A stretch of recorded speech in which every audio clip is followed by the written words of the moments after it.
எதிர்பார்த்த சாத்தூர் சக்திவேல் ஐயா அவர்களை வருக வருக நாம் வரவேற்கிறோம்.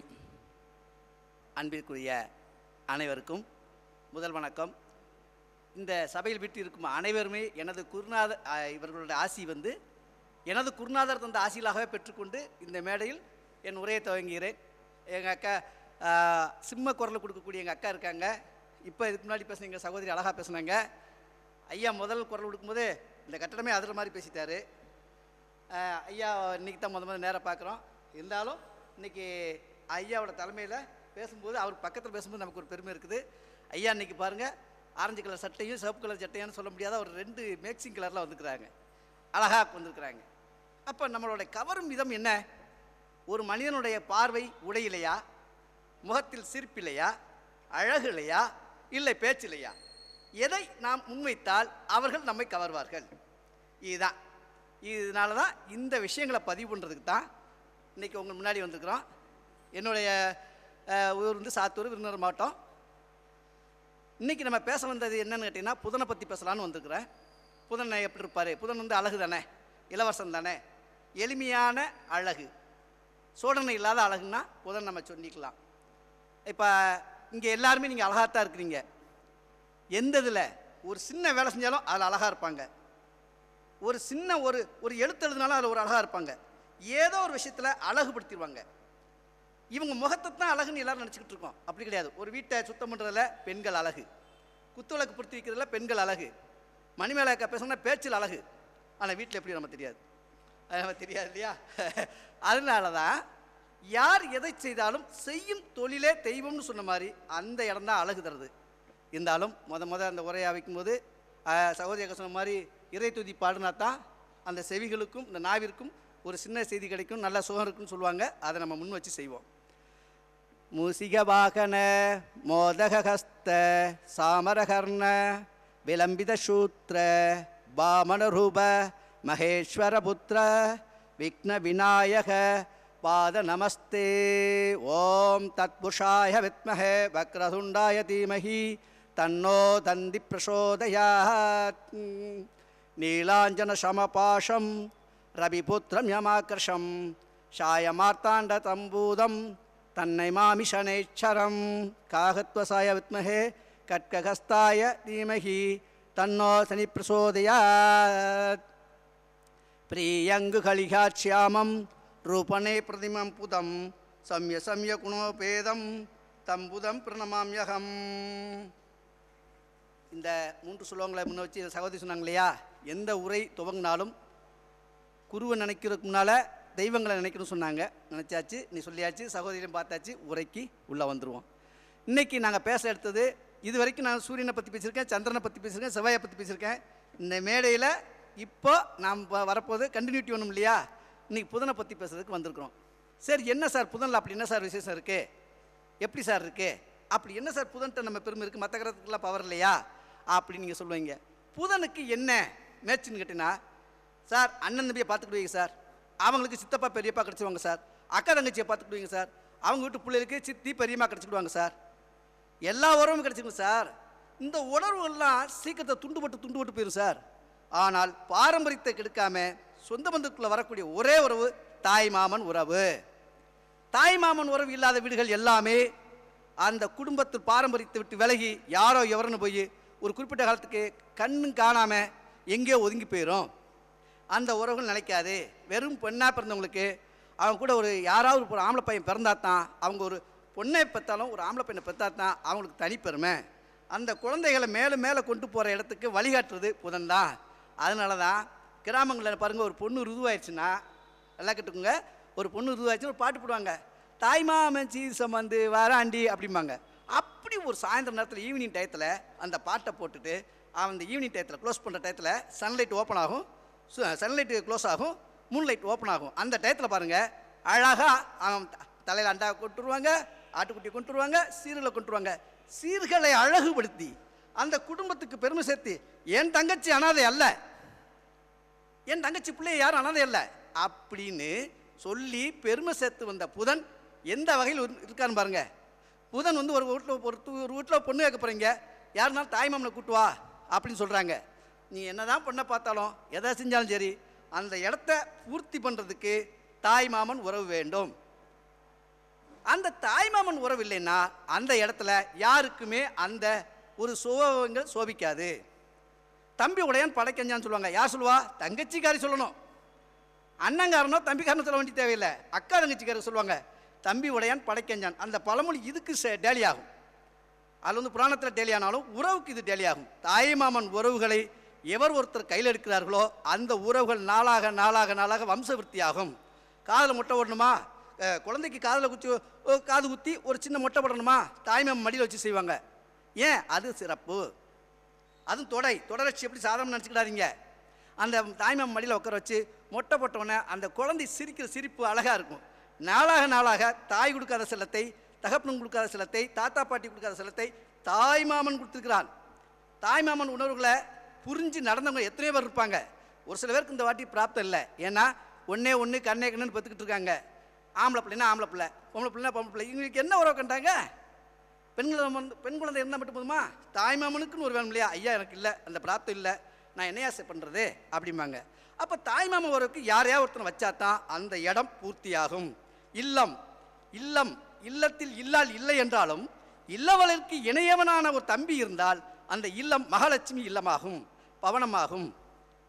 பாருங்க, ஒரு வீட்டுக்குள்ள யார் வந்தால் சிறப்பு? அந்த வீட்டுக்கு மகாலட்சுமி வந்தால் சிறப்பு. Right, okay. அதுக்கடுத்து யார் வந்தால் சிறப்பு? தாய்மாமன் வந்தால் சிறப்புங்க. ஒரு பொண்ணு ருதுவாயிட்டா ருதுவாகிறதுக்கு முன்னாடியே தாவணி போடணும். இப்போ யாருமே தாவணி போடுறதில்ல, அந்த வைபவத்தை யாரும் வச்சுக்கிறதில்ல. ஒரு பொண்ணு 11 வயசுக்கு மேலே ஆச்சா, 12 வயசு நெருங்குதா, பாவடை தாவணி வாங்கி அந்த தாய்மாமன்கிட்ட வாங்கினா அந்த பொண்ணு வாழ்நாள் முழுக்க ஒரு எந்த கஷ்டம் கூடாது, கோட்டீஸ்வரி ஆயிரும், லட்சாவதி ஆக்கி விட்டுரும். புதனுடைய பாவகம் அப்படி வேலை செய்யும். சரி, இதை விட்டுருங்க. மலையேறி போனாலும் மாமா மச்சன் தயவு வேணும்னு சொல்லுவாங்க. நிறைய பேர் என்ன சொல்லியிருப்போம், ஒரு அர்த்தத்தை நாம் வேறு மாதிரி புரிஞ்சுட்டுப்போம். தங்கச்சி மாப்பிள்ளை ஊருக்கு போயிட்டான்னா இவர் வந்து பார்த்துக்குவார், இல்லை தங்கச்சி மாப்பிள்ளை கூட போயிட்டான்னா எந்த ஆபத்து வராமல் வந்தாலும் முன்னு நின்று நடத்தி காப்பாற்றிக்குவார்னு சொல்லுவாங்க. அது அல்ல, இன்னொரு பழமொழி உண்டு.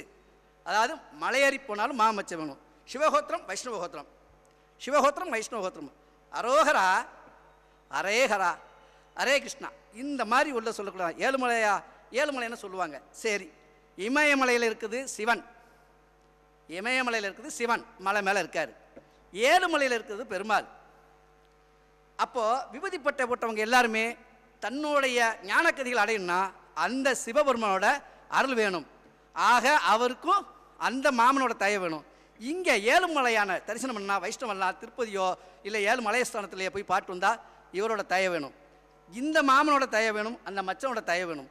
அதனால தான் மலை ஏறினாலும் மாமன் மச்சன் தயவு வேணும்பாங்க.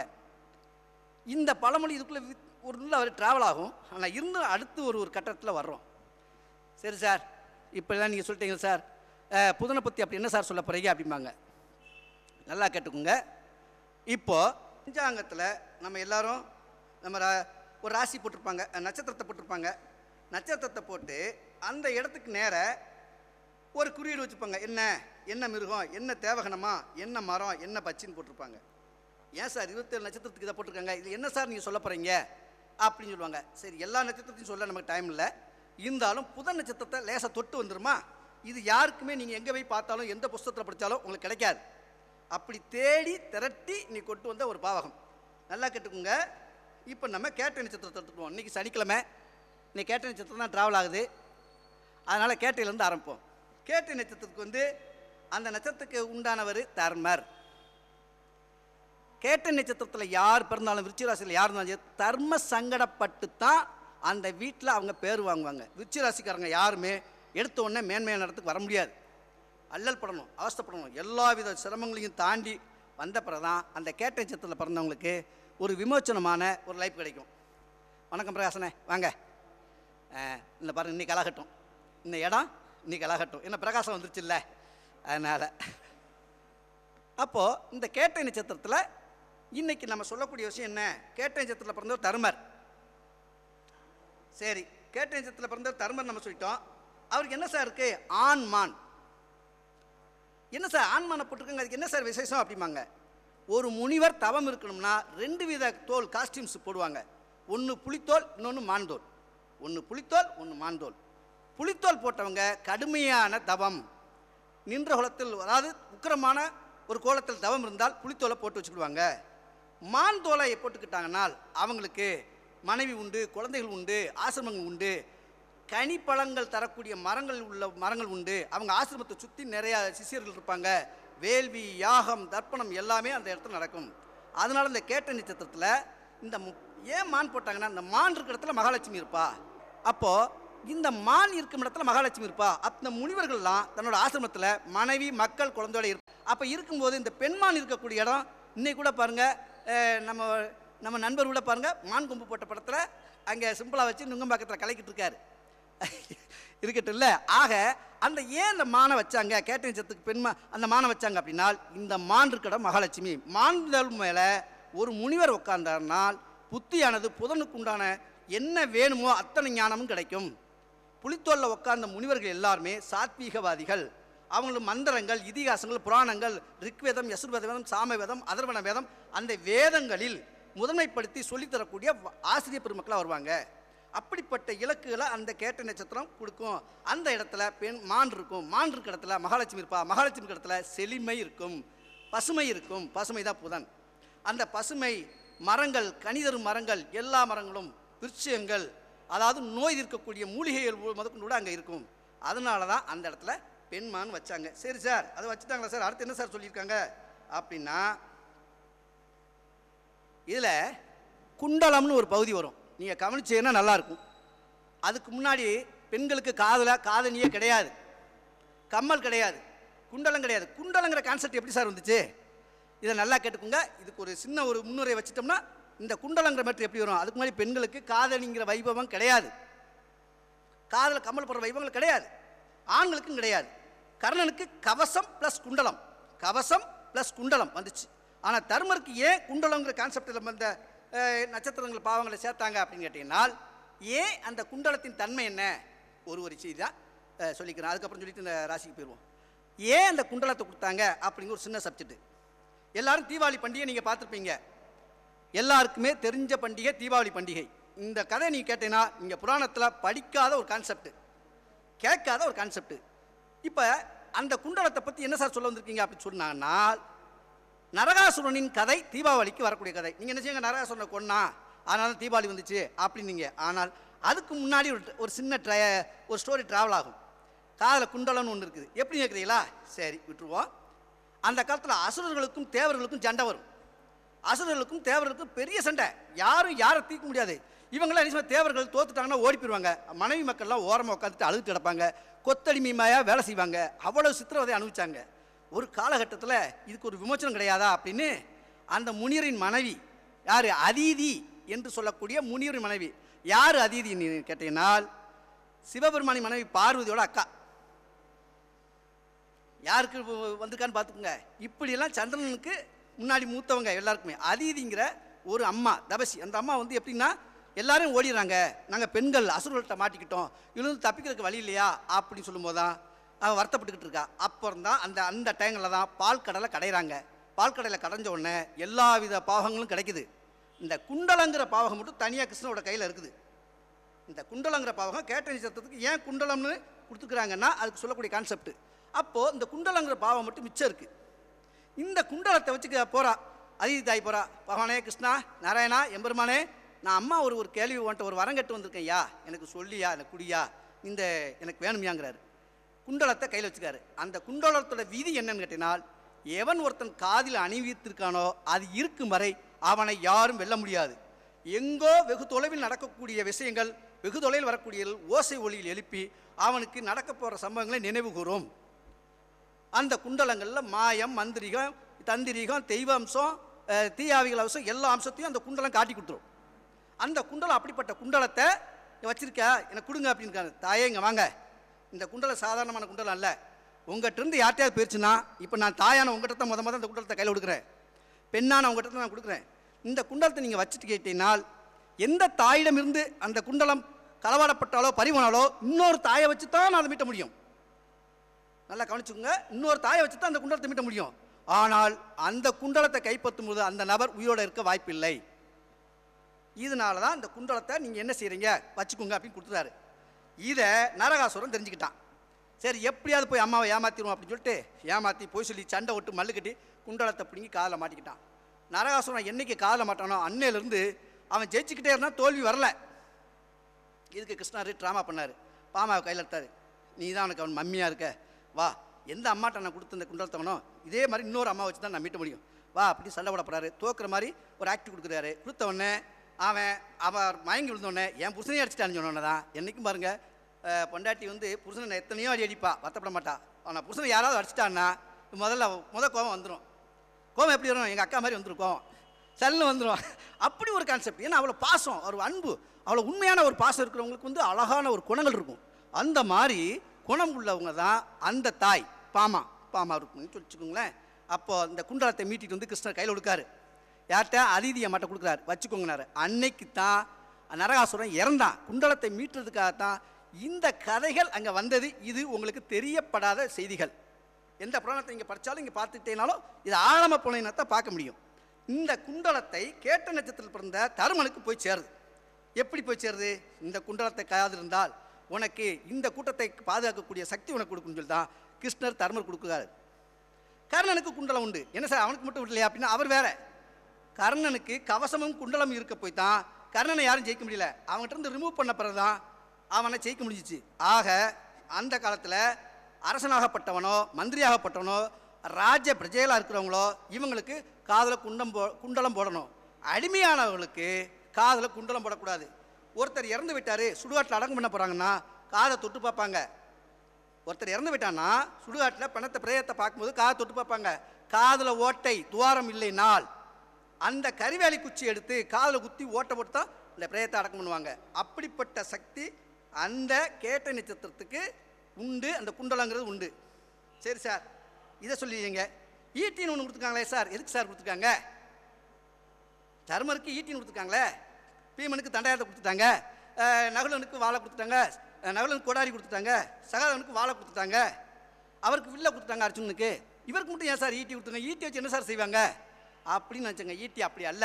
10 யானையை ஒன்று போல நிற்க வச்சு அந்த ஈட்டியை தர்மர் எரிஞ்சானா 10 யானையும் வயிற்றுகளை துளை போட்டு அது வெளியே போயிடும். அப்படிப்பட்ட கூர்மையான சக்தி வாய்ந்தது அந்த ஈட்டி. அப்படிப்பட்ட தர்மருக்கு ஒரே சிந்தனை, என்னைக்கு கேட்ட நட்சத்திரத்துக்காரன் ஒரு முடிவான ஒரு விஷயத்துக்குள்ள இறங்கிட்டானா, புத நட்சத்திரத்துக்காரன் ஒரு முடிவான விஷயத்துக்கு இறங்கிட்டானா புத்தி அங்கே வேலை செய்யும். அந்த புத்தி கூர்மை உண்டு. அதனால் அந்த ஈட்டி எரிஞ்சிட்டானா அந்த ஈட்டி 10 யானை வயிறுகளை துளை போட்டு வெளியே போயிடும். எங்கேருந்து? வெகு தொலைவில் வரக்கூடிய யானைகளின் ஓசைகளையோ பறவைகளின் குரல்களிலேயோ எல்லா வகை ஒளிகளிலும் எங்கே வரக்கூடிய இடத்துல இருந்து அடிச்சிட்டான்னா அந்த ஈட்டியானது பாஞ்சு அதை கொண்டு விடும். மற்றவங்களாம் வில்லு எடுத்து மாட்டணும், வாழை எடுத்து சண்டை விடணும், கோடை எடுத்து வெட்ட வரணும். ஆனால் எங்கேயோ வர்றதுக்கு முன்னாடி இங்கேருந்து மேட்டை முடிச்சுவார் தலைவர். அப்படிப்பட்ட சக்தி அந்த ஈட்டிக்கு உண்டு. இன்றைக்கும் பாருங்கள், காவல் தெய்வத்து கையில் ஈட்டி இருக்கும். காவல் தெய்வங்கள், துடியான காவல் தெய்வம் பக்கத்தில் ஈட்டி இருக்கும், மணி இருக்கும். ஏன் ஈட்டி வச்சாங்க? இதுதான் கான்செப்ட். காவல் தெய்வத்துக்கு அந்த ஈட்டி இருக்க காரணங்கள் இந்த தர்மனுக்கு உண்டு. ஈட்டின்னு ஒன்று கொடுத்தாங்க. சரி சார், அதெல்லாம் இருக்குது சார், குண்டெல்லாம் கொடுத்துட்டீங்க, ஈட்டி கொடுத்துட்டீங்க, பெண்மான சொல்லிட்டீங்க சார், இப்படிலாம் இருக்குது சார். அதுக்கடுத்து பராய் மரம் அப்படின்னு சொல்லி கொடுத்துருப்பாங்க. இல்லை சார், கேட்ட நட்சத்திரத்துக்கு போய் பராய் மரம் கொடுத்துருக்காங்க, இதுக்கு என்ன சார் சொல்ல போறீங்க அப்படின்னு கேட்பாங்க. பராய் மரம்ங்கிறது திருப்பராய்புரத்தில் வந்து திருப்பராயீஸ்வரன் ஒரு தெய்வ அந்த மூலவர் இருப்பார். இந்த மரத்தோட கான்செப்ட் என்னன்னு கேட்டீங்கன்னால், அந்த மரத்துக்கு அந்த கோயிலுக்குள்ள ஸ்தல விருட்சகமாக இருக்கும். ஸ்தல வருஷத்துக்கு அந்த கோயிலுக்கு வணங்குறதுக்கு முன்னாடியே 1 கிலோமீட்டர் தூரம் வர்றதுக்கு முன்னாடியே இந்த மரம் காத்தானது தூய்மையாக்கி விட்டுரும், அவனுடைய மனநிலையை ஒருநிலைப்படுத்திவிடும். அப்படிப்பட்ட சக்தி இந்த பராய் மரத்துக்கு உண்டு. பராய் மரத்துக்கு அந்த ஒரு சக்தி மனசில் என்ன தெளிவில்லையோ, ஒன்று வேண்டாம், ஒரு கிறுக்கு பிடிச்சிருக்கு, புத்தி சுவாதனம் சரியில்லை, புதன் நீசமானவங்க, புதனை பாவக்கிரகம் சேர்ந்தவர்கள், புதனில் பாவத்துவத்தை பெற்றவர்கள், இவர்கள் அந்த பராய் மரம் உள்ள கோவில்களில் போய் நின்று ஒரு மணி நேரமோ 2 மணி நேரமோ நின்று வந்தார்களானால் புத்தி தெளிவான புத்தி வேலை செய்யும்.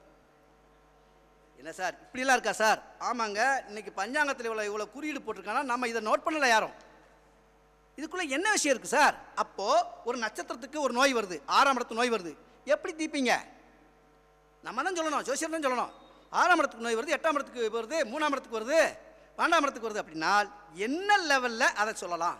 புதன் எங்கே இருக்காரோ அதை பார்த்துட்டு சொன்னோம்னா இந்த பராய் மரம் முதல் சிகிச்சையாக அங்கே வந்து காப்பாற்றும் ஜாதகரை. அதனால தான் இங்கே இவ்வளோ விஷயங்களை போட்டிருக்காங்க. சரி, இது ஓகே சார். இப்போ ஆயிலி நட்சத்திரத்துக்கு என்ன சார் சொல்ல போகிறீங்க? ஆயிலி நட்சத்திரத்துக்கு பூனை ஆண் பூனைன்னு வச்சுருப்பாங்க, புன்னை மரம் கிச்சிலி பறவைன்னு வச்சுருப்பாங்க. என்ன சார் அதுக்கு வந்து என்ன சார் பூனை மட்டும் போட்டிருக்காங்க, ஆண் பூனை போட்டிருக்காங்க? ஆயிலியம் பாம்பு, பாம்புக்கு ஆப்போசிட்டு ஆயிலியம் வந்து சர்ப்ப நட்சத்திரம், சர்ப்பத்தை சேர்ந்தது, அதுக்கு ஏன் சார் பூனை வச்சுருக்காங்க? பூனை. அந்த பூனையோட சுபாவம் என்னன்னு கேட்டீங்கன்னா, எங்கே இருந்தாலும் எது இருந்தாலும் எல்லாத்துக்கும் பயிற்சி கொடுக்கக்கூடிய தன்மை பூனைக்கு உண்டு. ஒரு மிருகத்தை வலிமையான மிருகமாக மாற்றக்கூடிய சக்தி, குருநாதராக்கக்கூடிய சக்தி பூனைக்கு உண்டு. பூனைட்டு இருந்தால் மற்ற விலங்குகள்லாம் கற்றுக்கிடுச்சுன்னு சொல்லுவாங்க. உண்மையில இல்லைங்களா? என்ன பிரச்சனை? அப்போ பூனைட்டு இருந்தால் மற்ற மிருகங்கள்லாம் தன்னுடைய பாடங்களை கற்றுக்கிட்டது. அந்த கற்றுக்கிட்ட அந்த ஆண் பூனையை ஏன் ஆயில் நட்சத்திரத்துக்கு கொடுத்தாங்க? பூதனு ஒரு வாத்தியார், அதாவது ஒரு குருவானவர் 12 வரைக்கும் படிக்க சொல்லித்தராரு. அந்த பையன் பாஸ் ஆகலை. நல்லா கவனிச்சுங்க, 12 வரைக்கும் பாடம் சொல்லித்தராரு. ஆனால் அந்த பையன் பாஸ் ஆகலை. ஆனால் டியூஷன் 2 மாதத்தில் டியூஷன் எடுத்த வாத்தியார் அவனை பாஸ் ஆக்கி விட்டார். 12 வருஷமாக காப்பாற்றாத வாத்தியாரை ஒரு டியூஷன் எடுத்த புதன்கிற ஒரு டியூஷன் எடுத்த வாத்தியார்கிட்ட பாஸ் ஆகிடுறான் மாணவன். ஏன்? அதுதான் புத்தி பலம். குரு கைவிட்டால் புதன் கைவிட மாட்டார். அதைத்தான் அந்த நினைச்சு சொல்லியிருக்கிறாங்க. ஸோ ஆயில் நட்சத்திரத்துக்கு என்ன சார் சிறப்பு? அடுத்து சரி, அது கண்டாந்திர நட்சத்திரத்தில் வரக்கூடிய பகுதி. ஆயில்யத்தில் புதன் இருந்தால் அந்த காலத்தில் ஒரு நோய் வருதுன்னு வச்சுக்கோங்களேன். அந்த நோய் வருதுன்னா முதுகுத்தண்டில் வரக்கூடிய, அதாவது நீர், ஆயில்ய நட்சத்திரத்தில்னா நீர்வீடு சம்மந்தப்பட்ட வியாதி வந்துச்சுன்னா ஆவி பிடிக்க சொல்லுவாங்க. என்ன சார் ஆவி பிடிக்கணும்? எதுக்கு சார் நீர் ஆவி பிடிக்க சொல்லுவாங்க? அதில் பச்சை மூலிகைகள் அதிகமாக இருக்கும். பச்சை மூலிகைகள் அது இருக்கும். அந்த பச்சை மூலிகைகளை பாயில் பண்ணுவாங்க. கொதிக்க வச்ச உடனே அந்த அந்த உள்ளே இருக்க ஆசிட் தன்மையெல்லாம் மேலே ஏறி வந்து அதை குணமாக்கும். அப்படிப்பட்ட சக்தியும் அதுக்குள்ளே ட்ராவல் பண்ணாங்க. இதெல்லாம் நீங்கள் கேட்டீங்கன்னா மெடிசன் எல்லாமே இங்கே சொல்லிடலாம். ஸோ ஆயில்ய நட்சத்திரத்தில் இருந்தவன் என்ன செய்வான்? ஆயில் நட்சத்திரத்தில் ஏன் பெருமாள் படுத்தாரு? ஏன் படுத்தாரு? ரோகிணி எடுத்துங்க. ரோகிணி, மிருகசிடம், திருவாதிரை, புனர்பூசம், பூசம், ஆயில்யம் 6. நம்ம தாராவளம் 6ஆம் நட்சத்திரத்தை சொல்லுவோம், அழகாக நம்ம சொல்லுவோம். அப்போ அந்த இடத்துக்கு கிருஷ்ணருக்கு ஆயில்ய நட்சத்திரம் டேலி ஆச்சு. ஏன் அதில் படுத்தார்? பாம்பில் படுத்துருக்காரு. வந்துருச்சுங்களா? அப்போது நீர், ஆகாயம், நடுநிலை, இந்த ஆயில் நட்சத்திரக்காரங்க எல்லாருமே என்ன செய்வான்னு கேட்டீங்கன்னா, எதை செய்தாலும், எதை சார்ந்து செய்தாலும் தனக்கு பாதகம் வராத செயலை செய்வாங்க. தனக்கு பாதகம் வராத செயலை செய்வாங்க. மாட்டிக்கிட்ட கூட இவன் எஸ்கேப் ஆயிடுவான். மாட்டாலும் சின்ன தண்டையில் தப்பிச்சுக்கிடுவான். இந்த ஆயில் நட்சத்திரக்காரனோட சிறப்பு என்னன்னு கேட்டீங்கன்னா, பிறரை காப்பாற்றுவதில் வல்லவன். இவன் கோட்டை விட்டாலும் இன்னொருத்தனை காப்பாற்றுவன். நம்பி வந்த ஆட்களை நடு ஆற்றில் விடாமல் காப்பாற்றக்கூடிய சக்தி உண்டு. என்ன சார் ஆயிலத்துக்கு இப்படி சொல்லி கடகத்தில் இருக்கு அப்படின்னு சொல்லிங்கன்னா, கடகத்தில் வந்து ஆயிலியம் வச்சு இன்னொன்று கேட்டுக்கோங்க. அந்த இடம் ஆயிலியம் மாமியாருக்கு ஆகாது, பகை. ஆயிலியம் மாமியாருக்கு ஏன் சார் பகையை கொண்டு வந்து அங்கே வச்சான், மாமியாருக்கு ஆகலையும் வச்சான் அப்படின்னு கேட்டீங்கன்னா, ஆயிலியம் மாமியாருக்கு மருமனுக்கு ஆகாது. என்ன சொன்னா, சந்திரனோட வீடு புதனுக்கு பகை வீடு. சந்திரனோட வீடு புதனுக்கு அங்கே பகை வீடு. இந்த பகை வீட்டில் வந்து அம்மாவாக இருந்தாலும் அம்மா இவளுக்கு மாமியாராகவா இல்லையா? அப்போது இவளை என்னென்ன இடுப்பில் ஒரு சாவி இருக்கும், வீட்டு சாவியெல்லாம் மாமியார்ட்ட இருக்கும். மாமி என்ன சொன்னால் அடுப்பங்கடையை விட்டு வெளியே வர மாட்டா. அந்த அடுப்பங்கடையில் எல்லா கஜனும் வச்சுக்கிடுவா. இன்னும் குழம்பு, இன்னும் மிளகு போடு, இன்னும் சீரம் போடு, அப்படி கண்ட்ரோல் ஃபுல்லாக வச்சுருப்பா. மருமக போனோடனே அதை டிஃப்ரெண்ட்டான சமையலை உருவாக்கி அத்தனை வரையும் டேஸ்ட்டை கொடுத்து அத்தனை வரையும் மாற்றி இவளை டம்மி பீஸ் ஆக்கிடுவா. ஆயில்ய நட்சத்திரத்தில் உள்ளவங்க சமையலில் கைதேர்ந்தவர்கள். அவர்கள் ஒரு சமையல் பண்ணி கொடுத்துட்டாங்கன்னா ஒரு ஆளை நோய் வாய்ப்பட்டவனை கூட எழுப்பிட்டுருவாங்க. ஆயில் நட்சத்திரத்துக்காரத்தில் பெண் பிறந்து அந்த பெண் குழந்தையானவை சமையல் பண்ணி கொடுத்தானா மாமனாரை நோயிலேருந்து மீட்டி கொடுத்துருவா. மச்சனை கூட அந்த வீட்டில் உள்ள அத்தனை பேரையும் தன் கைக்குள்ளப்படக்கூடிய சக்தி ஆயில் நட்சத்திரத்தில் பிறந்த ஒரு பெண்ணுக்கு உண்டு. அந்த வீட்டுக்கு போச்சுன்னா மாமியாருக்கு சீக்கிரத்தில் நோய் வாய்ப்படக்கூடிய சூழ்நிலை வந்துடும். ஏன்னா இவ கேட்குற உணவு ஃபுட் பாய்சன் உணவு கேட்பா மாமியா, மருமக அந்த ஃபுட் பாய்சன் நீக்கக்கூடிய உணவுகளை கொடுப்பா. இதனால அவளுக்கு சண்டை தர்க்கம் வந்து மன ரீதியான குழப்பங்கள் வந்து மென்டாலிட்டியான குணங்கள் வந்து மாமியா மருவில் பிரிவுகளை கொண்டு தரக்கூடியதான் ஆயில்யம். ஆயில்யம் என்னது? ஆயில்ல வயசுன்னு சொல்கிறோம் இல்லையா, தீர்க்காயுசுன்னு சொல்கிறோம் இல்லையா, அந்த மாதிரி நிலையை ஆயில்யம் தரும். புன்னை மரம். சரி சார், இந்த ஆயில் நட்சத்திரத்தில் பிறந்தவங்க, கடகராசியில் பிறந்தவங்க, இந்த புத நட்சத்திரத்தில் பிறந்தவங்க உடம்பில் தலைப்பாவகத்திலிருந்து கீழ்ப்பாவகத்திற்கு என்ன நோய் வந்தாலும் புன்னை மரத்து எண்ணெய், புன்னை மரத்து தைலம், புன்னை மரத்து இலைகளிலிருந்து எடுக்கப்பட்ட திரவியங்கள், ஆயுர்வேதிக் மருந்துகள், மற்ற யுனானி மருந்து எதை எடுத்துக்கிட்டாலும் அதை நீங்கள் பாடம் பண்ணி அந்த நட்சத்திரம் வரும் நாட்களில் சூரிய உதயத்துக்கு 11 மணிக்குள்ள அந்த நட்சத்திரம் வரும் நாட்களில் அந்த ஓர வரும் நாட்களில் இந்த மருந்தை மெடிடேஷன் எடுத்து அந்த நட்சத்திரத்துக்கான ஆயில் நட்சத்திரத்துக்கார கைப்பட தடைவிட்டால் அவனுக்கு நோய் குணமாயிரும். உதாரணத்துக்கு மூச்சு பிடி போகிறது, நீர் பிடி போகிறதுனா முதுகுத்தண்டு எலும்பில் வருதுன்னு வச்சுக்கோங்க. இந்த ஆயில் நட்சத்திரம் ஒரு சின்ன குச்சி எடுப்பான், சோள மரத்து குச்சி, காட்டில் இருக்க ஒரு குச்சி எடுப்பாங்க. அந்த காலத்து டாக்டர் யாரு, அந்த குச்சியை வந்து முதுகுத்துல அடிப்பாங்க, வாயு தொல்லை வராது. ஏன்? இந்த ஆயில் நட்சத்திரத்துக்காரனுடைய பவர்களை அந்த குச்சியில் உள்வாங்கிக்கிடும். கைட்டை தொடர்றதுக்கு முன்னாடி குச்சியிலிருந்து தொடக்கூடியது போயிடும். உதாரணத்துக்கு இன்னொரு சம்பவம் சொல்கிறாங்க. யாரா பயந்த கோளாறு ஏதாவது ஒரு இலை எடுத்து வச்சு மந்திரிச்சா கூட அந்த நோய் குணமாயிரும். பயந்த கோளாறா குணமாக்கி விட்டுரும் ஆயிலியம். ஏன்னா புதன் மாந்திரிக சக்திக்கு உட்பட்டவன். ரிக்வேதம், யசுர்வேதம், சாமவேதம், அதர்வண வேதம், அதர்வண வேதத்தில் முதன்மையான தேர்ச்சி பெற்றவன் போதான். அதர்வண வேதத்தை கரைச்சி குடிச்சவன். அதர்வண வேதத்தில் உள்ள இருக்க பில்லி, சூனியம், பேய், ஏவல், மாந்திரிகம், தாந்திரிகம் எல்லாமே அதர்வண வேதத்துக்குள்ள அடக்கம். அந்த அதர்வணத்தோட அனைத்து கண்ட்ரோல்களுமே புதனுக்கு தெரியும். இன்னைக்கு மாந்திரிகம் ஒரு பேய் பிடிச்சிருக்கு ஒரு இடத்துல இருக்குன்னா, இந்த நட்சத்திரத்துக்காரன் ஆயிலியம், கேட்டை, இந்த 2 நட்சத்திரக்காரன் போய் நின்று பார்த்துட்டான்னா அங்கே போய் தடை குத்துறான். 3ஆம் இடத்தில் புதன் இருந்தாலும், இப்படி வச்சுக்கோங்களேன், கான்செப்ட் லேசாக வந்துருமே. 3ஆம் இடத்தில் ராகுவோட புதன் சேர்ந்தாலோ இதை புதன் இருந்தாலோ இவங்கெல்லாம் போய் நின்னாங்கன்னால் அந்த மாந்திரிகத்தை வேப்பில் எடுத்து மந்திரிச்சு விட்டானால் அந்த பயந்த கோளாறு போயிடும். மதிகட்டால் புத்தி வரும், புத்தியை தெளி வைப்பாங்க. அதனால தான் அந்த புதனுடைய பாவத்தை கொண்டு போய் அந்த காலத்தில் கிராமத்தில் யாரும் வைத்தியர் கிடையாது, இவங்க தான் வைத்தியராக இருந்து செயல்பட்டாங்க. இந்த நட்சத்திரத்துக்காரங்க தொட்டாங்கன்னால் தொட்டதவனால் அந்த கெட்டதும் விலகும். கெட்டவனை தொட்டால் தொட்டவனும் கெட்டான்னு சொல்லுவாங்க. அதுக்கு அர்த்தம் இப்படி இருக்கு, கெட்டதை இவன் தொட்டால் கெட்டது விலகும். அப்போ பயந்த கோளாறு ஒரு வீட்டில் ஒன்று வேண்டாங்க, ஒரு ஷார்ட்டாக ஒரு மேட்டுக்கு வந்துடுறேன். ஒரு வீட்டில் ஒரு பொண்ணு, வயசுக்கு வந்த பொண்ணு சூசைட் பண்ணிட்டா. அதாவது நெருப்பை மேலே மண்ணெண்ணெயை ஊற்றி எரிச்சிட்டு போயிட்டா. அந்த வீட்டில் யாரை குடி வைக்கிறது? எப்படி கொண்டு போய் குடி வைக்கிறது? எந்த மாதிரி வைக்கிறது?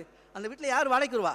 சரி, என்ன சார் இருக்குது கான்செப்ட்டு, என்ன சார் சொல்யூஷன் கொடுக்குறீங்க அப்படின்னால், அந்த வீட்டில் எந்த பொண்ணு இறந்துச்சோ அந்த வீட்டில் கதவு பூட்டி தான் இருக்கும், திறக்க மாட்டாங்க. அந்த வீட்டில் நடுகாலில் ஒரு 1/2 அடி 3/4 அடி குழி தோண்டி ஒரு மண்பானையை வைத்து 1 அடியோ 1 அடியோ உள்ள மண்பானையை வச்சு அதில் சுண்ணாம்பக்கல்ல போட்டு அதில் தண்ணியை ஊற்றி நல்லா தரதன்னு கொதிக்க விடுங்க.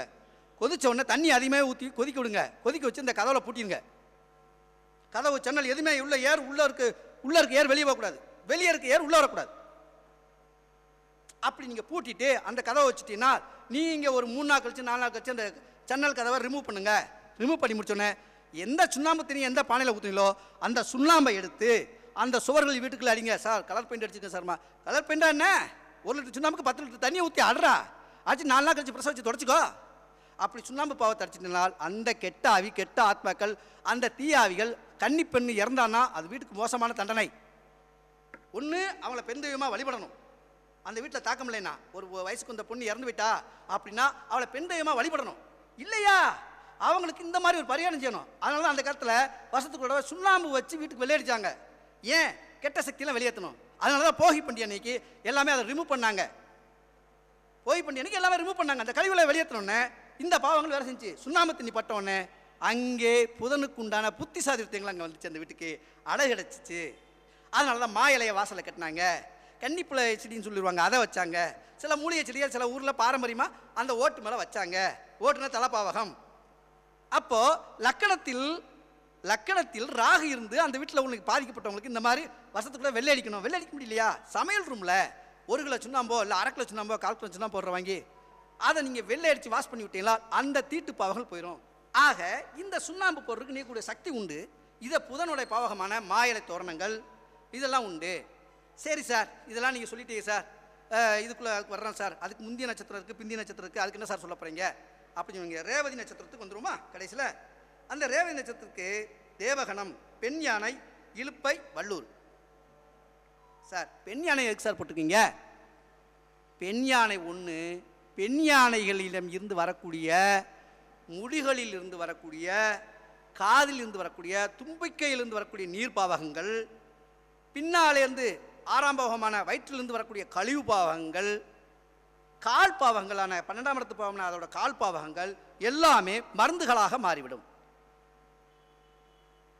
பெண் யானைக்கு அந்த மருத்துவ குணத்தை தரக்கூடிய சக்தி அதோட கழிவுலேருந்து, வாயிலிருந்து உமிழ்நீர் வரக்கூடிய தண்ணி வரைக்கும். ஏன்னா பெண் யானை மாமிச உணவுகளை உண்ணாது, மூலிகைகளை மட்டுமே உண்ணும். மூலிகைக்கு அதிபதி தான் புதன். அந்த மூலிகையை தின்ன யானைகளுக்கு அதிகமான சக்தி கிடைச்சிடும். ஒரு யானை ஆண் யானைக்கு மதம் முடிச்சா ஒரு பெண் யானையை கொண்டு போய் நிப்பாட்டினா தான் அதை மதம் முடிச்ச யானையை சரிப்படுத்த முடியும். இப்படி ஒரு சூட்சமங்கள் அங்கே இருக்கிறதுனால தான் அதை கொண்டு வந்தாங்க. அப்போ ரேவதி நட்சத்திரத்தில் பெண் யானையை கொண்டு வந்தாச்சாங்களா சார்? என்ன சார் பெண் யானை வச்சுக்கணும்? பெண் யானை உள்ள படத்தை வீட்டில் வைக்கணும். வெறும் ஆண் யானையை மட்டும் வச்சுக்கிட்டு நீங்கள் வச்சுக்கிட்டீங்க. ஒரு ஆண் யானை ஒரு பெண் யானை, அதை வீட்டில் ஒரு சின்ன பொம்மை, அதை நீங்கள் வச்சாலே போதும். கொஞ்சம் தம்மா துண்டு சொல்லுவாங்க, மெட்ராஸ் பாஸ் சொல்லுவாங்க, தம்மா துண்டு, அந்த பொம்மையை வச்சுருந்தாலே போதும். அப்போது அந்த பாவகங்கள் வந்து வேலை செய்யும். சரி சார், அது எதுக்கு சார் அங்கே? ஏனால் அது நீர் பாவகம் உள்ள வீடு. அப்போ யானை நீர்ப்பாவத்திலிருந்து நீரெழுத்து பண்ணும் பொழுது அந்த தண்ணியில் வரக்கூடிய தீர்த்தங்களானது, உதாரணத்துக்கு ஒன்று கேட்டுக்கோங்க. நம்ம கையில் ஒரு கோயிலில் போய் தீர்த்தம் வாங்கி நம்ம குடித்தோம்னா இந்த உள்ளங்கை ஹஸ்தம்னா கையின்னா என்ன? உங்கள் தண்ணீரை மருத்துவ குணமாக மாற்றக்கூடிய சக்தி சுக்கிரனும் உள்ளே வந்துடுவார். கவச குண்டலத்தில் முனிவர்கள் தண்ணி எடுத்து அப்படி தெளிச்சிட்டாருன்னா சாபம் கொடுத்துருவார். சாபம் கொடுத்தோன்னா உடனே பழிக்கும். அது எந்த மாற்றமும் கிடையாது. அப்படி கொண்டு வரக்கூடிய அம்சங்களில் அதை கொடுத்தாரு. புதனானவர் அங்கே செய்தார்.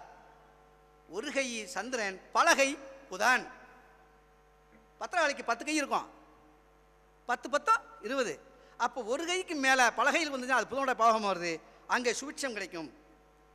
சரி சார், இதெல்லாம் விட்டுருவோம் சார். அதுக்கடுத்து என்ன சார் சொல்கிறீங்க? இலுப்பை எண்ணெய் ஒன்றும் வேண்டாம். வீட்டில் வறுமை, சாப்பாட்டுக்கு வழி இல்லை, கஞ்சிக்கே வழி இல்லை சார், மாற்று துணி இல்லை சார், தலையில் வைக்க எண்ணெய் இல்லை சார், என் பிள்ளைகளுக்கு ஒரு செலவுக்கு கூட காசு இல்லை சார், அது பக்கத்து வீட்டு பிள்ளைய திங்கிறத பார்த்துட்டு வாய் பார்த்து வரும்போது எனக்கு அழையா இருக்குது சார் அப்படின்னு ஃபீல் பண்ணக்கூடிய இடங்கள்ல இந்த இலுப்பை எண்ணெயின் விளக்குகள் பார்த்துக்கலாம். விளக்கு போடும்போது இலுப்பை எண்ணெய் போட்டிருக்காங்களா?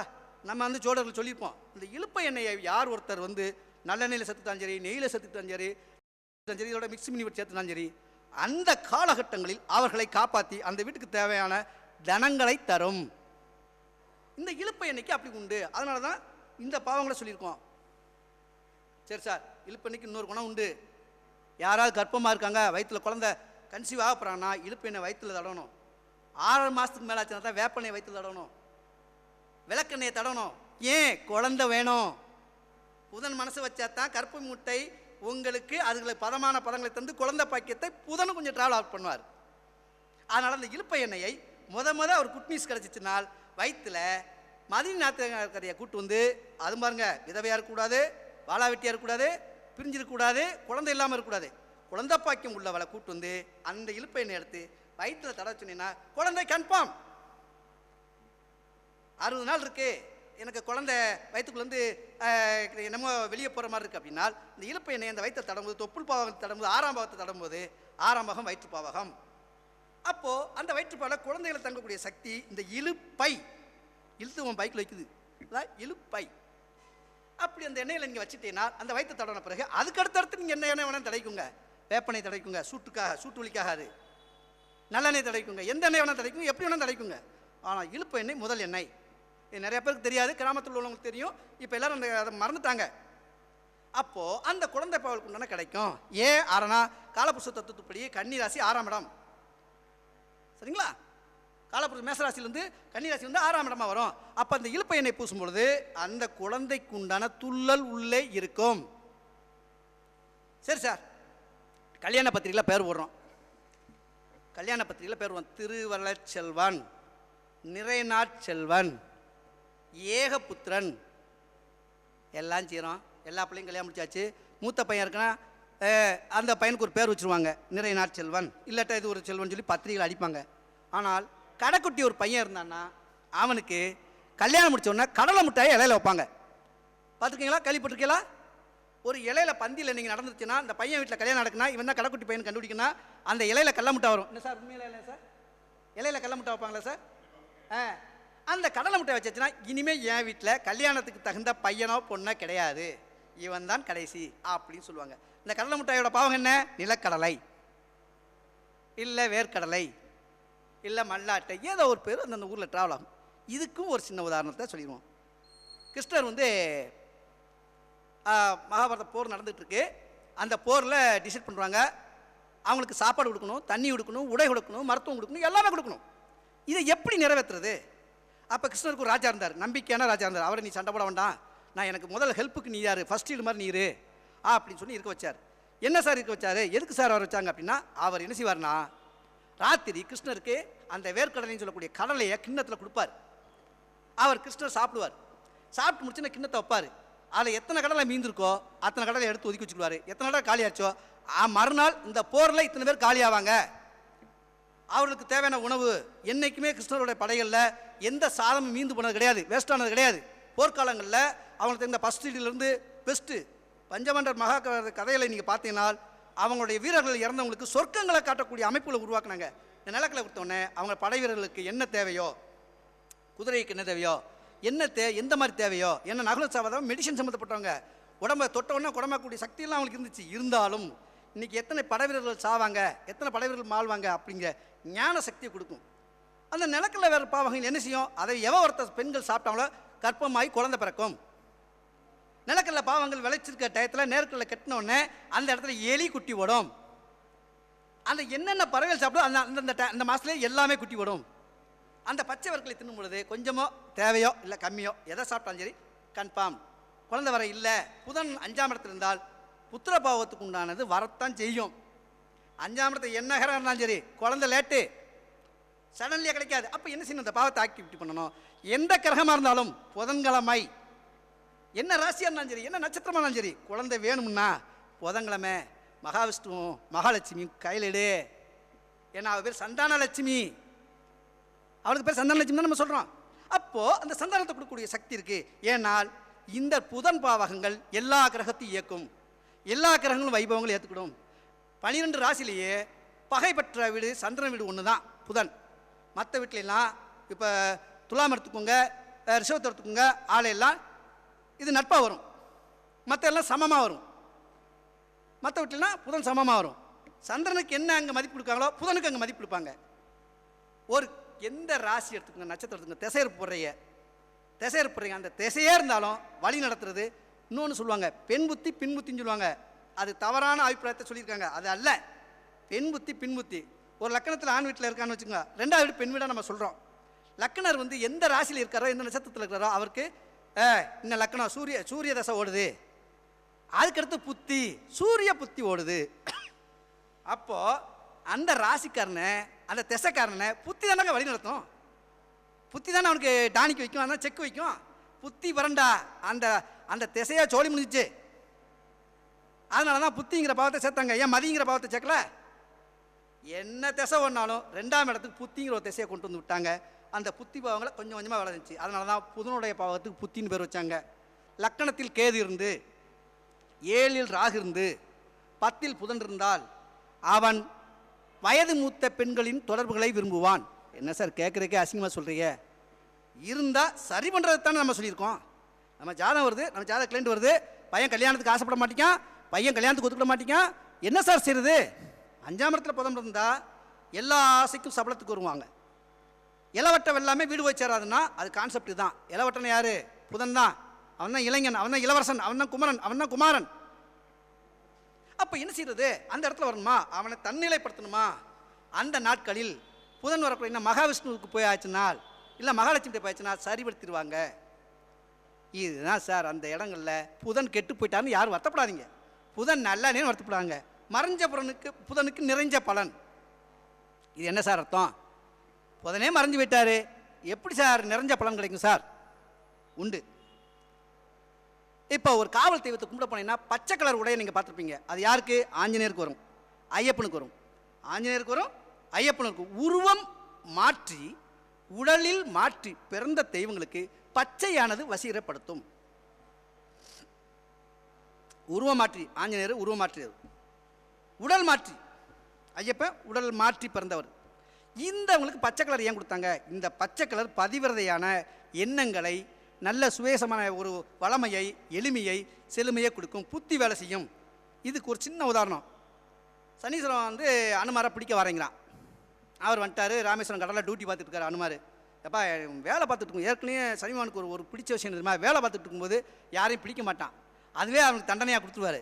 இருந்தாலும் இந்த உலகத்துக்கு ஒரு பாடமாக இருக்கட்டும், ஆஞ்சநேயருக்கு ஒரு நல்ல ஒரு பேரை வாங்கி தருவோம் அப்படின்னு அவர் நினச்சாரு. ஆஞ்சநேயர் என்ன நினச்சாரு? சனிவான் நல்லா தான் செய்யறான், நல்லா செய்யலாம், இவனுக்கு ஒரு நல்ல பேரை வாங்கி தருவோம் அப்படின்னு 2 in 1 யோசிச்சாங்க. இவர் இப்படி யோசிச்சார், அவர் அப்படி யோசிச்சார். சரி சனீஸ்வரன் டைப்பா நான் உன்னை பிடிக்க போகிறேன்ப்பா, சரி பிடிச்சிக்கோ, நான் டியூட்டி பார்த்துட்டு இருக்கேன், கொஞ்சம் கேப் கொடு, இதெல்லாம் முடிச்சுட்டு இந்த சண்டையெல்லாம் முடிச்சு ராமர் சீதை ஒன்று சத்த வச்சப்போ என்னை பிடிச்சிக்கோயான்னு இருக்கார். இல்லை என் டைம் அதுதான். சரி நான் வேலை செஞ்சுட்டு இருக்கேன், என்ன செய்ய முடியும்? என்ன செய்ய போகிற? தலைமையில் ஏறிக்கிறேன். ஏறிட்டான், கல்லை தூக்கி வச்சார், அமுக்கிடுச்சு. எப்போயுமே சனீஸ்வரன் யார்கிட்ட தோற்றுருக்கான்னு பாருங்க, ஆஞ்சநேயர்கிட்ட தோற்றுருக்கான். ஆஞ்சநேயர் யார்கிட்ட தோற்றுருக்காரு? சனீஸ்வரன்ட்ட தோற்றுருக்காரு. இதை கொஞ்சம் உள்வாங்கி புரிஞ்சுக்கிட்டீங்கன்னா நான் சொன்ன போகிற விளக்கம் நல்லா இருக்கும். அவர் ஏமாத்தலை, இவர் ஏமாத்தலை. சனீஸ்வரன் ஒருத்தர் கிரகத்தை பிடிச்சிட்டு ஏமாத்தோன்னா அந்த சனீஸ்வரர் பாவத்துக்கு மதிப்பு இல்லாமல் போயிருந்தான். ஆஞ்சநேயர் வலிமையை கொடுத்தாரு. அதே சமயத்தில் ஆஞ்சநேயர் நம்ம பிடிக்க மாட்டோம், ஆஞ்சனோட பெருமை இந்த இடத்துல தெரியாமல் பெருமை சொல்லி தான் அங்கே சனீஸ்வரன் வலிமை கொடுத்தான். இந்த பச்சை உடம்புக்காரனான அந்த அனுமனை சனீஸ்வரன் பிடிக்கும் பொழுது இனி விட்டுரு, நான் விட்டுறேன் இருக்காரு. இவன் விட்டுட்டு அவன் 2 பேரும் சமரசமாயிட்டாங்க. அப்போ தான் 2 பேரும் சொல்கிறாங்க, என்னோட கடமைக்கு தலைமையில ஏறினேன். லக்கண பாவத்தில் சரியில்லைன்னா என்னைக்கு, அதாவது ஒரு திசை நடக்குது, சனி திசை வருதுன்னு வச்சு, சனி சுற்றி வருதுன்னு வச்சுக்கோங்களேன், 30 வருஷத்துக்கு ஒரு ராசியில் வரணும் வச்சுக்கோங்க. First round, second round, third round, எந்த ரவுண்டு இருந்தாலும் சரி லக்கணத்தில் உட்காந்தா கவனமாக இருக்கணும். என்ன சார் ஃபஸ்ட் ரவுண்டு முடிச்சு செகண்ட் ரவுண்டு வந்துருக்கு, பொங்குஞ்சனியில் பொங்குஞ்சனினால் என்ன செய்வேன்? உன்னோடைய புத்தியை கரெக்டாக வச்சுக்கணும். சனி பகவான் வரும்பொழுது எவன் ஒருத்தன் புத்திசாலித்தனமாக நடந்து கொள்கிறானோ சனி பிடிக்க மாட்டான். அந்த வழக்கு புதன் வந்து அவனை காப்பாற்றி விடுவார். அப்போது என்ன சொல்கிறாரு? எவன் ஒருத்தன் தெய்வ மந்திரத்தையும் கடமையும் செய்கிறானோ அவனை நீ பிடிக்கூடாதுன்னு ஆஞ்சநேயர் ப்ராமிஸ் பண்ணி வாங்கிக்கிறாரு. இவன் என்ன சொல்கிறான்? எவன் ஒருத்தன் ஞான மார்க்கத்தையும் கடவுள் மார்க்கத்தையும் கடமையை எவன் ஒருத்தன் செய்கிற தொழிலை எவன் தெய்வமாக நினைக்கானோ, அதுக்கு தான் கான்செப்ட். செய்யும் தொழிலே தெய்வம் அப்படின்னு ஏன் சொன்னாங்கன்னா, எவன் ஒருத்தன் செய்கிற தொழிலை தெய்வமாக நினைக்கானோ அவனை நான் பிடிக்க மாட்டேன். உங்கள் தொழிலை தவறான மார்க்கத்துக்கு போனீங்கன்னா அங்கே புதன் என்ட்ரி ஆயிடுவார். கள்ளக்கணக்கே மாட்டிக்குவே. நீங்கள் எத்தனை அரசியல் மாட்டிக்கிருக்காங்க? எதில்? கள்ளக்கணக்கே வருவாய் வருமானத்தை காட்டலை. சரி, இதெல்லாம் காப்பாற்றுறதுக்கு வரணும் இல்லையா? அப்போது புதனுடைய பாவங்களில் அவன் உட்காந்து வீட்டில் புதனோட ஓரம் வரக்கூடிய நேரத்தில் கிழக்க பார்த்து பச்சை உடை உடுத்தி உட்காந்து சூரிய ஒளியை பார்த்த மணிக்கு பண்ணான்னா ஆதித்ய கிருதயம் அப்படின்னு சொல்லக்கூடிய மந்திரங்களையோ ஒன்றுமே தெரியலையா, சூர்யா போற்றின்னு சொல்லி காலையில் புதன் உரையில காலையில் புதன்கிழமை வந்து உட்காந்துட்டு சூரியனை பார்த்தானா, ஏன்னா சூரியனுக்கு பிடிச்சால புதனும் ஒருவர், பூதானும் சுக்கிரனும் ஒருவர் தான். ஆனால் சுக்கிரன் உயிர் எழுப்பக்கூடியவர், உயிரை காப்பாற்றுவார். சூரியன் உயிரை கொடுக்குறவர், அந்த உயிரையே காப்பாற்ற சுக்கிரன். ஆனால் அந்த 2 பேரையும் நன்னடத்தைப்படுத்தி கொண்டு போகிற புதன். என்ன சார் அப்படிம்பாங்க? ஆமாம், இப்போ சூரியனுக்கு முன்னாலையும் போகிறவர் சுக்கிரன் போவார், இவர் புதன் போவார், பின்னாலையும் வருவார், சேர்ந்தும் போவார். சுக்கிரன் கூட எங்கிட்ட அங்கிட்ட அப்படி அப்படியே முன்ன பின்ன ஓடிக்குவார். ஆனால் புதன் பாருங்க, 4 மாதத்துக்கு பின்னால் வருவார், 4 மாதத்துக்கு அவர் கூட சென்ட்ரல் வருவார், அவர் கூட சேர்ந்து வருவார், 4 மாதத்துக்கு முன்னாடி போயிடுவார், 12ஆம் இடத்துக்கு வருவார், ஜென்மத்துக்கு வருவார், சூரியன் கூட அது ஜென்மம் 2ஆம் இடத்தையும் போவார். இப்படிப்பட்ட புதனையே அவனை வலிமையாக்கக்கூடிய சக்தியை சூரியன் கொடுத்தனால தான் அந்த யார் ஒருத்தர் புதனோட பாவகத்தில் என் பிள்ளைக்கு படிப்பு வரலையா, என்ன சார் செய்ய? நல்லா படிக்க வச்சுருங்க சார், படிப்பே வரல சார், என்ன செய்ய? அப்போது படிப்பே வரல, என்ன சார் செய்ய? ஒன்றும் வேண்டாம், ஒரு சின்ன வெள்ளை நோட் எடுங்க, ஒரு பச்சை கலர் மை பேனா வாங்க, எழுதுங்க. என்ன சொல்லி எழுத போகிறீங்க? முதல்ல தாய் தப்பனை தான் எழுதணும். அவன் நல்லா கேட்டுங்க. அதுக்கப்புறம் தாய் மாமன் பேர் எழுதணும். பச்சை மை வாங்குறவங்க சும்மா கடவுள் பேரை எழுதிடக்கூடாது. கடவுள் பேரை எழுத சொல்லி எந்த கிரகமும் சொல்லலை. முதல்ல உனக்கு விதைப்பட்டது யார்? மாதா பிதா, இந்த 2 பேர் மட்டும்தான் உலகம் நினச்சிக்கிறாத. இவங்க 2 பேர் பேரையும் பல மடங்கு கூட்டக்கூடிய குரு வேணும். இந்த குருவையும் குரு வந்து இன்னொரு ஆளை காட்டணும், தெய்வத்தை காட்டணும். முடிஞ்சு. ஆக இந்த அமைப்புகளை வேணுமா?